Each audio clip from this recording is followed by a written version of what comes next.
అందరికీ నా హృదయపూర్వక నమస్కారాలు. ఇప్పుడు మనం జూన్ నెల 1 తారీఖు నుంచి 30 తారీఖు వరకు కూడా రాశి ఫలాలు ఎలా ఉండబోతున్నాయో తెలుసుకుందాం.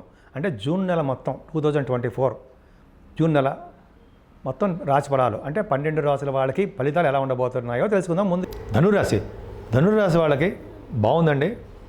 ఎలా బాగుంది? అన్ని రకాలుగా బాగున్నాయి. ముఖ్యంగా ఆర్థికంగా వృద్ధి చెందుతారు మీరు. అంటే ధనం విషయంలో లోటు ఉండదండి. గాయకులకి మంచి అవకాశాలు వస్తాయి. అలాగే యాంకరింగ్ వృత్తిలో ఉన్న వాళ్ళకి, డబ్బింగ్ ఆర్టిస్టులు కూడా మంచి అద్భుతంగా ఉంటుంది. ఎక్కువగా మాట్లాడే శక్తి భగవంతుడు మీకు ఇచ్చాడు. మీ లగ్నాధిపతి, మీ రాశ్యాధిపతి అనుకుందాం, ద్వితీయ భావాన్ని చూస్తున్నాడు. ద్వితీయ భావం చూడడం వల్ల ఫుడ్లో ఏమాత్రం ఇబ్బంది పడరండి. ఎక్కడికి వెళ్ళినా ఫుడ్ దొరుకుతుంది. ఫుడ్ అంటే ఆహారం ఉంటుంది. ఎందుకంటే నేను సరదా కోసం చెప్పను, భగవంతుడు అక్కడ ఏమి చేశాడో, ఏమి ఇస్తున్నాడో, శాస్త్రంలో ఏముందో అదే చెప్తున్నా. సో ఈ ద్వితీయ భావాన్ని గురుడు దృష్టి వల్ల కొద్దిగా మంచి యోగవంతంగా ఉంటుంది. అంతేకాకుండా మీ కుటుంబంలో వృద్ధి ఉంటుంది. మీ పిల్లల విషయంలో బాగా ఉంటుంది. చదువు బాగా వస్తుంది.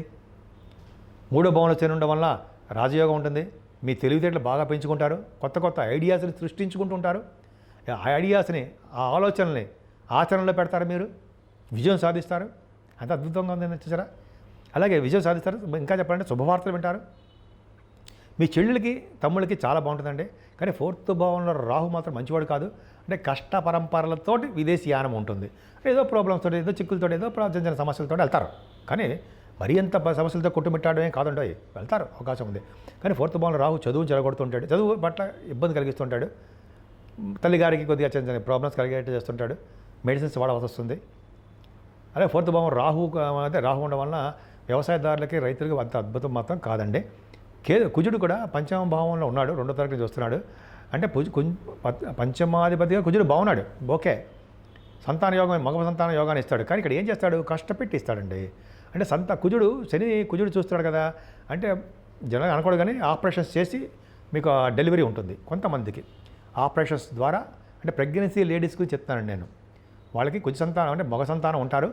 నేను వాళ్ళ మీద ద్వేషంతో ఎవరిని బాధ పెట్టాలనో, నాకు సంతోషంగా ఉంటుందని మాత్రం అనుకోకూడదు సుమా. కుజుడు పంచమంలో ఉండడం వల్ల, శని దృష్టి ఉండడం వల్ల ఎక్కువగా దెబ్బలు తగులుతుంటాయి కదా, రక్తస్రావం కలుగుతుంది కదా, రక్తం కనపడుతుంది కదా. మరి పుత్ర సంతానం కాబట్టి డెలివరీస్ అయ్యేటప్పుడు వాళ్ళకి ఆపరేషన్స్ జరుగుతుంది అని చెప్తాను తప్ప వాళ్ళు జరిగిపోవాలని మాత్రం నేను మనస్ఫూర్తిగా కోరుకోనమ్మా సుమా. వాళ్ళు ఎప్పుడు బాగుండాలని కోరుకుంటా. సరే, చిన్న దెబ్బలు తగులుతాయండి. సంతానం విషయంలో అభివృద్ధి ఉంటుంది. మీకు షేర్ మార్కెట్లో పెట్టే అంటే డబ్బులు అంత కలిసి రావు. కానీ 6వ భావంలో రవి ఉన్నాడు సారా, ఆయన మిమ్మల్ని కాపాడతాడండి. 6వ భావంలో రవి, 6వ భావంలో మీకు శుక్రుడు 6th హౌస్ లాడుగా ఉన్నాడు, బాగున్నాడు. మీ రాశికి 8వ ఇంటి ఎవరంటే చంద్రుడు కూడా 5, 6 తారీఖులో కలుస్తున్నాడు. యోగాన్ని ఇస్తాడు. అంటే అఖండమైన రాజయోగాన్ని ఇస్తాడు. అంటే ఎలక్షన్స్లో కానీ, అంటే మీరు ఎలక్షన్స్లో పర్వాలేదు, ఎలక్షన్స్లో అంతా ఆశ పెట్టుకోవాల్సిన అవసరం లేదు. కానీ మీకు మీరు చేస్తున్నటువంటి ఎగ్జామ్స్ కానీ, ఇంటర్వ్యూస్ కానీ, ఫారిన్ ఛాన్సెస్ కానీ మీకు ఉంటాయి కదా. మీకు ఏ భావం ఉందో ఆ భావంలో సక్సెస్ రేట్ వస్తారు. 6వ భావం రఘుబుధుడు ఫైనాన్స్ సైడ్, డాక్టర్స్, లాయర్స్ వాళ్ళకి గురుదృష్టి ఉంది కాబట్టి తర్కశాస్త్రం, లా బాగుండము. అదే శుక్రుడు 6వ ఇంటి వాడు 6 ఇంట్లో ఉన్నాడు. మంచివాడు కాదు, కానీ యోగాన్ని ఇస్తాడు, ఇవ్వాలి.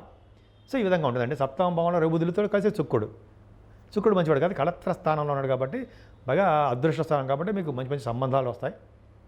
వ్యాపారాభివృద్ధి ఉంటుంది. ముఖ్యంగా మీ బిజినెస్ పార్ట్నర్స్ కూడా ఎక్కువ మంది చేర్చుకుంటారు. మీ కుజుడు అష్టమ స్థానం చూడడం వలన చక్కగా ఆనందంగా ఉంటారండి, ఆరోగ్యంగా ఉంటారు.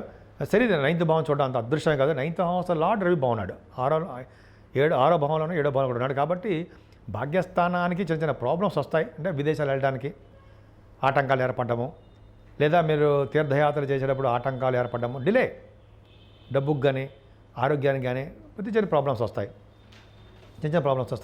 కానీ వెంకటేశ్వర స్వామి యొక్క దర్శనం మాత్రం కలిగి తీరుతాయి. అంతేకాదు పుణ్యక్షేత్ర నదుల్లో కాశీ వంటి క్షేత్ర దర్శనం మాత్రం చేసుకుంటారు. సూర్య భగవాన్ ఆరాధన, సూర్య భగవాన్ దేవాలయాలు చూసుకునే అదృష్టం కూడా కలగడానికి అవకాశాలు ఎక్కువ ఉంది మీకు. సరేనండి. దశమస్థానంలో కేతు ఉన్నాడు. దశమస్థానంలో కేతు చక్కగా గురుదృష్టితో ఉన్నాడండి. అంటే ముందుగా మీరు గణపత పూజలు కానీ, గరిగితో గణపతి ఆరాధన కానీ, సుబ్రహ్మణ్య ఆరాధన కానీ చేసుకుంటే మీరు ఉద్యోగ భద్రత ఎక్కువ. ఫైనాన్స్ రంగంలో ఉంటారు సరే, ఫైనాన్స్ ఉన్న వాళ్ళకి, కొంతమందికి ఏమో ఎలక్ట్రిసిటీ, ఎలక్ట్రానిక్స్, కమ్యూనికేషన్ వ్యవస్థలో ఉన్న వాళ్ళకి, అలాగే ఆడిటర్స్కి చక్కటి అవకాశాలు ఉన్నాయండి. బ్యాంకింగ్ రంగంలో ఉన్న వాళ్ళకి, విద్యా సంస్థలో ఉన్న వాళ్ళకి, అలాగే లాయర్స్ వృత్తిలో ఉన్న వాళ్ళకి, డాక్టర్స్ చెప్పినట్టుగా వాళ్ళకి 10th భావం ఎంత బాగుందండి. కర్మస్థానం కూడా అంటాం కదా, కర్మఫలం మంచి మంచి పనులు చేస్తారు కదా, మంచి మంచి పనులు చేయడమే మీకు అదృష్టం బాగా రాణించడానికి కారణం కూడా 10th భావం. మంచి మంచి పనులు చేస్తుంటారు. ఉద్యోగ భద్రత ఏర్పడుతూ ఉంటుంది సాఫ్ట్వేర్ రంగంలో ఉన్న వాళ్ళకి, అలాగే ఐరన్ స్టీల్ వాళ్ళకి, కోల్ పరిశ్రమలు పనిచేసే వాళ్ళకి, గవర్నమెంట్ ఆర్గనైజేషన్లు చేసే వాళ్ళకి మంచి ఫలితాలు ఉంటాయండి. ముఖ్యంగా ఆడవాళ్ళకి చెప్తున్నానండి, మీకు ఎక్కువగా మీరు సంపదలు ఉంటాయండి. అంటే కష్టపడుతున్నారు, సంపదలు అంటే కష్టపడుతున్నారు. సంపదలు అంటే అర్థం ఏంటంటే మీరు ఉద్యోగం సంపాదించి ధనం సంపాదించడం ఈ విధంగా ఉంటుంది. ఇంటర్వ్యూస్కి వెళ్తున్నారు, ఎడ్యుకేషన్ రీత్యా ఏ భావం చేసినా ఆ భావంలో వృద్ధి చెందుతారు. ముఖ్యంగా గవర్నమెంట్ ఆర్గనైజేషన్స్లో ఉద్యోగం రావడానికే అవకాశాలు ఉన్నాయి. ఏమాత్రమూ ఆలోచన విషయం లేదు. 11వ భావం కుజుడు చూడడం వలన భూములు కొనుగోలు చేస్తారు.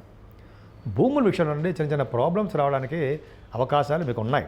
తగాదాలు కానీ, మనస్పర్ధలు కానీ, లిటిగేషన్స్ కానీ భూముల విషయంలో ఉంటాయి. కానీ భూములు కొనుక్కోవడానికి అవకాశాలు మీ రాశి వాళ్ళకి ఉన్నాయి. మీ అన్నయ్య బాగుంటాడు, మీ అక్కయ్యకి బాగుంటారు. కంటిన్యూస్ ఫ్లో ఆఫ్ మనీ అంటే తరగని సంపదలు ఉంటాయి. బంధుప్రీతి ఎక్కువ, సుఖ సంసారం అంటారు సరే, అంటే భార్య భర్తల అనురాగం బాగుంటుంది. పిల్లలతో మమైకైపోతుంటారు. పిల్లలకి చిన్న ప్రాబ్లమ్స్ వస్తాయి, కొంచెం జాగ్రత్తగా ఉండండి.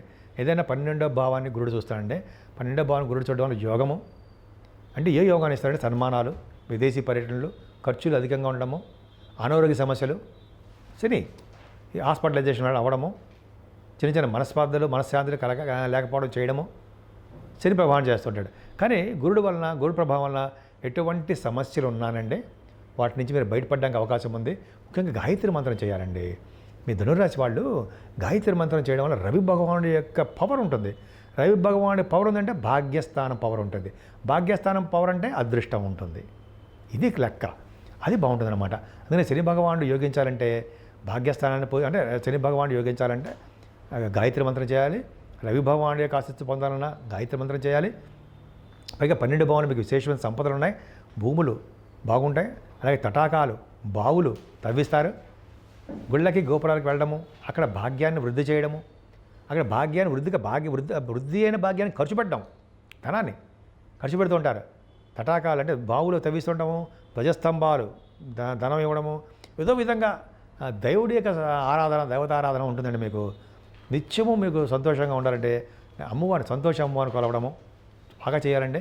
మీ రాశి వాళ్ళకి చండీ హోమం కానీ, చండికా అమ్మవారిని కానీ, దుర్గా అమ్మవారిని కానీ పూజించడం వలన విశేషమైన సిద్ధి కలుగుతుంది. ధనుర్రాశి వాళ్ళకి చిన్న చిన్న ప్రాబ్లం ఏంటంటే రాహు ప్రాబ్లం ఉంది కాబట్టి అమ్మవారు పూజ చేసుకోండి. మంగళవారం చేసుకోండి, మీకు మంచి ఫలితాలు ఉంటాయి.